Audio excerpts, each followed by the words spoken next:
బిస్మిల్లాహిర్రహ్మానిర్రహీం. మొహర్రం ఆషూరా ప్రాముఖ్యత. Welcome to my channel Haji Sheikh Nagoor. Please subscribe. బిస్మిల్లాహిర్రహ్మానిర్రహీం. ఇస్లాంలో ముహర్రం ఆషూరా యొక్క పవిత్ర స్థానం. అత్యంత పవిత్రమైన నెలలలో ఒకటైన ముహర్రం నెల త్వరలో మన ముందుకు రాబోతున్నది. ఇటువంటి శుభప్రదమైన నెలలో ఎక్కువ పుణ్యాలు సంపాదించి పెట్టే మంచి పనుల గురించి ప్రతి ఒక్కరూ తప్పక తెలుసుకోవలెను. దీని ద్వారా వారు తమ ఉన్నత స్థితిని మరింతగా అభివృద్ధి పరుచుకోవటానికి, చేసిన పాపాలను క్షమింపజేసుకోవడానికి మరియు అల్లాహ్ మెప్పును పొందడానికి ప్రయత్నించేందుకు ఇది ఒక మంచి అవకాశం. అలాగే కొందరు ముస్లింలు తమ తమ విశ్వాసాలలో మరియు ఆచరణలో ఇస్లాం ధర్మానికే వ్యతిరేకమైన నూతన కల్పితాలను మరియు క్రొత్త పద్ధతులను అవలంబిస్తున్నారు. ఇటువంటి ఆచరణలను అల్లాహ్ స్వీకరిస్తాడనే భ్రమలో పడి ఖురాన్ మరియు సున్నతుల ద్వారా అల్లాహ్ స్వయంగా ఆజ్ఞాపించిన సరి అయిన జీవన విధానానికి దూరమవుతున్నారు. తాత ముత్తాతల నుండి వంశ పారంపర్యంగా వస్తున్న ఆచారమనే సాకుతో వాటిని గుడ్డిగా అనుసరించక ప్రతి ఒక్కరూ వాటిలోని నిజాలను నిజాయితీతో పరిశోధించవలెను. దీని ద్వారా వారు స్వయంగా తమ ఆరాధనలను సరిదిద్దుకోవడమే కాకుండా ఇతరులకు కూడా సరైన దారి చూపిన వారవుతారు. ఈ లక్ష్య సాధనకు సహాయపడే ప్రయోజనకరమైన కొన్ని ముఖ్య విషయాలను ఇక్కడ మీ అందరికీ అందజేస్తున్నాము. పవిత్ర ముహర్రం నెలతో ముస్లింల చాంద్రమాన హిజ్రీ క్యాలెండర్ ప్రారంభమవుతుంది. దివ్య ఖురాన్లో తెలుపబడిన 4 పుణ్యమాసాలలో ఇది ఒకటి. ఇదే విషయాన్ని దివ్య ఖురాన్ అత్-తౌబా అధ్యాయం 9:36 ఆయతు ఇలా ప్రకటిస్తుంది: నిశ్చయముగా అల్లాహ్ దగ్గర నెలల సంఖ్య కేవలం 12 మాత్రమే. ఇది భూమి ఆకాశాలు సృష్టించిన దినం నుండి అల్లాహ్ గ్రంథములో వ్రాయబడి ఉన్నది. వాటిలో 4 నిషిద్ధమైనవి. ప్రవక్త సల్లల్లాహు అలైహి వసల్లం బోధనల ఆధారంగా ఇవి 11వ నెల దుల్ ఖాయిదా, 12వ నెల దుల్ హజ్జా, 1వ నెల మొహర్రం, 6వ నెల రజబ్.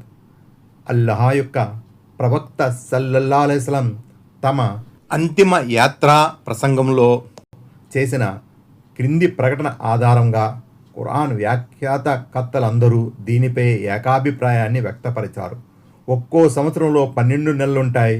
వీటిలో 4 నెలలు పవిత్రమైన నిషిద్ధ మాసాలు, 3 ఒకే వరుసలో ఉన్న దుల్ ఖాయిదా, దుల్ హజ్జా, మొహర్రం, 4వది రజబ్. వీటినే ప్రత్యేకంగా పేర్కొనబడిన కారణంగా మిగిలిన నెలలు అంతగా పవిత్రమైనవి కావు అని భావించకూడదు. ఎందుకంటే రంజాన్ నెల మొత్తం సంవత్సరంలోనే అత్యంత పవిత్రమైనదిగా ప్రకటించబడింది. ఈ 4 నెలలను ప్రత్యేకంగా పేర్కొనడానికి కారణం పూర్వం నుండి మక్కా బహుదైవారాధకులు కూడా వీటి పవిత్రతను అంగీకరించి ఉండడం. వాస్తవంగా ఈ 12 నెలలు ఎటువంటి తేడాలు లేకుండా పరస్పరం ఒకదానితో మరొకటి సమానమైనవే. మిగిలిన వాటిని వదిలి ఏదో ఒక నెలకు మాత్రమే ప్రాధాన్యతను ఇవ్వవలసిన సహజమైన పవిత్రత, ప్రత్యేకత ఏ నెలకు లేదు. అయితే ఫలానా నెల పవిత్రమైన నెల అనే గుర్తింపు ఎందుకు ఇవ్వబడినది?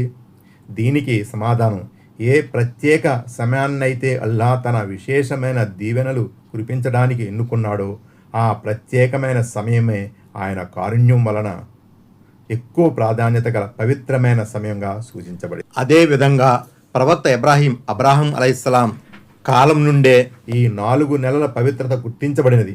మక్కా నగర బహుదైవారాధకులు తమను తాము ప్రవక్త ఇబ్రాహీం అలైహిస్సలాం అనుచరులుగా భావించడం వలన వారు కూడా ఈ 4 నెలలను పవిత్రమైన నెలలుగా భావించేవారు. అక్కడి వివిధ తెగల మధ్య తరచుగా జరిగే యుద్ధాలను కూడా వారు ఈ పవిత్ర నెలలో ఆపివేసేవారు. అయితే అంతిమ ప్రవక్త ముహమ్మద్ సల్లల్లాహు అలైహి వసల్లం జీవన విధానం షరియతులో వీటి పవిత్ర స్థానం మరలా పునఃప్రకటించబడినది. ఖురాన్ కూడా వీటిని పరిశుద్ధమైన నెలలుగా ప్రకటించింది. ఈ నెలలో ఉపవాసం ఉండటం ముహర్రం నెల యొక్క కొన్ని ప్రత్యేక విశేష గుణాలు. ఒకసారి ప్రవక్త ముహమ్మద్ సల్లల్లాహు అలైహి వసల్లం ఇలా ప్రకటించారు: రమదాన్ నెల ఉపవాసాల తర్వాత అత్యంత పవిత్రమైనవి ముహర్రం నెల ఉపవాసాలు.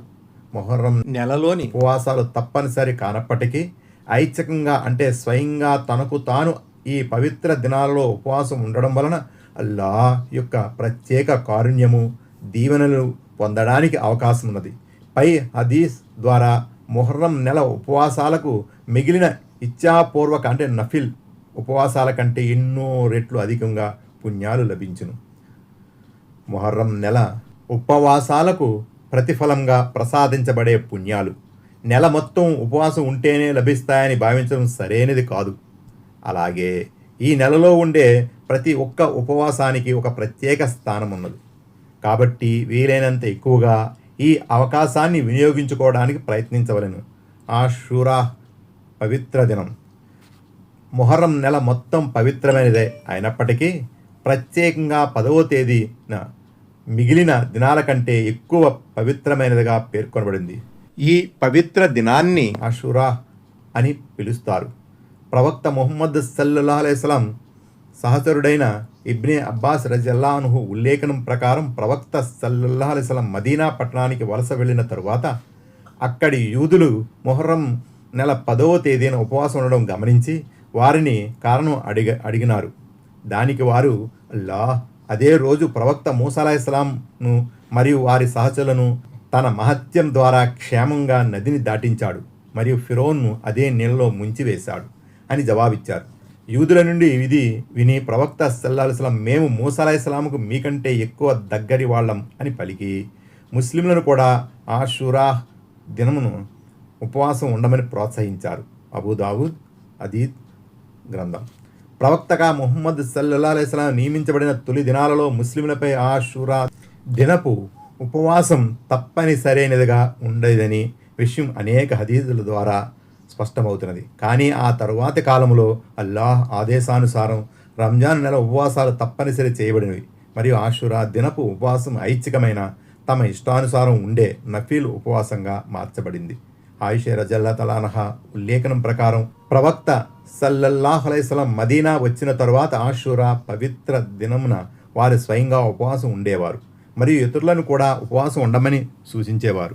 కానీ ఆ తరువాత రంజాన్ నెల ఉపవాసాలు తప్పనిసరి అని ప్రకటించిన తరువాత విధి ఉపవాసాలు అంటే తప్పనిసరి ఉపవాసాలు కేవలం రంజాన్ నెలకే పరిమితం అయ్యాయి మరియు ఆషూరా ఉపవాసంపై నుండి తప్పనిసరి అనే ఆదేశం తొలగించబడినది. కాబట్టి ఆషూరా పవిత్ర దినమున తమ ఇష్టానుసారం ఉపవాసం ఉండవచ్చు లేదా ఉపవాసం ఉండకపోవచ్చు. అబూదావుద్ హదీద్ గ్రంథం. రంజాన్ నెల ఉపవాసాలు తప్పనిసరిని ప్రకటించిన తరువాత కూడా ప్రవక్త సల్లల్లాహు అలైహి వసల్లం ఆషూరా దినమున ఉపవాసం ఉండేవారు. ఇదే విషయాన్ని అబ్దుల్లా ఇబ్నే మూసా రజియల్లాహు అన్హు ఇలా ప్రకటించారు. ప్రవక్త సల్లల్లాహు అలైహి వసల్లం ఆషూరా దినపు ఉపవాసమునకు ఇతర దినముల ఉపవాసం కంటే ఎక్కువ ఆధిక్యతనిచ్చేవారు మరియు రంజాన్ నెల ఉపవాసములకు ఆషూరా ఉపవాసం కంటే ఎక్కువ ఆధిక్యతనిచ్చేవారు. బుఖారీ మరియు ముస్లిం హదీద్ గ్రంథాలు. క్లుప్తంగా అనేక హదీదుల ద్వారా ప్రవక్త ముహమ్మద్ సల్లల్లాహు అలైహి వసల్లం జీవన విధానం సున్నత్లో ఆషూరా దినపు ఉపవాసం యొక్క ప్రాధాన్యత మరియు దాని ద్వారా ఎక్కువ పుణ్యాలు పొందగలిగే అవకాశాల గురించి రుజువు అయినది. ఇంకో హదీద్ ఆధారంగా ఆషూరాతో పాటు ముందు రోజు కానీ లేదా తరువాత రోజు కానీ ఉపవాసం ఉండడం ఉత్తమమని తెలుపబడింది. అంటే 2 రోజులు ఉపవాసం ఉండవలసి ఉన్నది.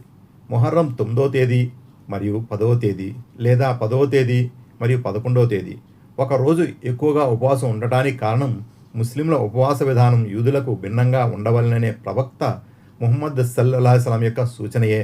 యూదులు కేవలం ఆషూరా రోజునే ఉపవాసం ఉండేవారు.